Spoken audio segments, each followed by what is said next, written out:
சேமியா தாங்க செய்ய போகிறோம். ஸோ அதுக்காக பார்த்தீங்கன்னா, ஒரு கடாயில எண்ணெய் எடுத்திருக்கேன். எண்ணெய் கொஞ்சம் அதிகமாவே எடுத்துக்கலாம். அப்போ தான் பார்த்தீங்கன்னா, சேமியா வந்து ஒண்ணோட ஒண்ணு ஒட்டாம வரும். ஸோ நல்லா எண்ணெய் வந்து நல்லா சூடானதுக்கப்புறம் அதில கடுகு உளுந்தம் பருப்பு நல்லா வெடிச்சதும் அதில வந்து பார்த்தீங்கன்னா, கருவேப்பிலை கொஞ்சமா ஆட் பண்ணிடலாம். அதுக்கப்புறம் குட்டியா கட் பண்ணி வச்சிருக்க வெங்காயம் 1 அதில ஆட் பண்ணிடலாம். அதுக்கப்புறம் பச்சை மிளகா உங்களுக்கு காரத்துக்கு தக்கன வந்து ஆட் பண்ணுங்க. எப்பயுமே நம்ம சேமியாவுக்கு பார்த்தீங்கன்னா, கொஞ்சமா தான் வந்து நம்ம மிளகா ஆட் பண்ணணும். ரொம்ப காரமா இருந்துச்சுன்னா நல்லா இருக்காது. ஸோ அதனால வந்து கொஞ்சமாவே நீங்க மிளகாய் வந்து ஆட் பண்ணிக்கோங்க. நல்லா பாருங்க. இப்போ வெங்காயம், பச்சை மிளகாலாம் நல்லா வதங்கிருச்சு. வதங்கினதுக்கு அப்புறம் பார்த்தீங்கன்னா, இதில தேவையான அளவுக்கு வந்து தண்ணி வந்து ஆட் பண்ணிக்கோங்க. தண்ணி வந்து ஆட் பண்ணும்போது கொஞ்சமாவே நீங்க ஆட் பண்ணிக்கோங்க.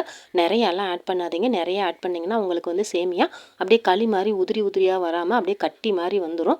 ஸோ அதனால கொஞ்சமா தண்ணி ஆட் பண்ணிக்கோங்க. அதுக்கப்புறம் அதிலேயே பார்த்தீங்கன்னா, கொஞ்சமா வந்து சால்ட் அதாவது கல் உப்பு வந்து ஆட் பண்ணிக்கோங்க. கல் உப்பு தான் உடம்புக்கு ரொம்ப நல்லது. ஸோ அதனால கல் உப்பு ஆட் பண்ணிக்கோங்க. இப்போ தண்ணி வந்து நல்லா கொதிச்சிருச்சு.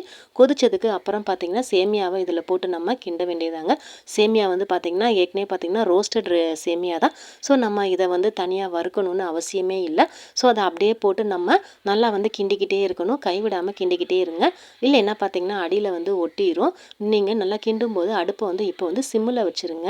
சேமியா வந்து பார்த்தீங்கன்னா, இன்ஸ்டன்ட் பிரேக்ஃபாஸ்ட் ரெசிபின்னு சொல்லலாம். சீக்கிரமே 2 மினிட்ஸ்ல வந்து ரெடி ஆயிடும். ஸோ இது செய்றது வந்து ரொம்ப ஈஸி தான். ஆனா வந்து இது கூட வந்து என்ன வச்சு சாப்பிடலாம் அப்படின்னு யோசித்தோம்னா, ஒரு சிலர் பார்த்தீங்கன்னா சட்னி வச்சு சாப்பிடுவாங்க. ஒரு சிலர் பார்த்தீங்கன்னா சீனி வச்சு சாப்பிடுவாங்க. எனக்கு சட்னி வச்சு சாப்பிட்டா தான் சேமியா கூட ரொம்ப பிடிக்கும். உங்களுக்கு நீங்க என்ன தொட்டு சேமியா வந்து சாப்பிடுவீங்க அப்படின்னு மறக்காம கமெண்ட் செக்ஷன்ல என் கூட ஷேர் பண்ணுங்க. இப்போ பாருங்க நம்ம சேமியா வந்து ரெடி ஆயிருச்சு. நல்லா பொல பொலன்னு சூப்பரா வந்து உதிரி உதிரியா ரெடி ஆயிருச்சு. இத உங்க வீட்ல ட்ரை பண்ணுங்க.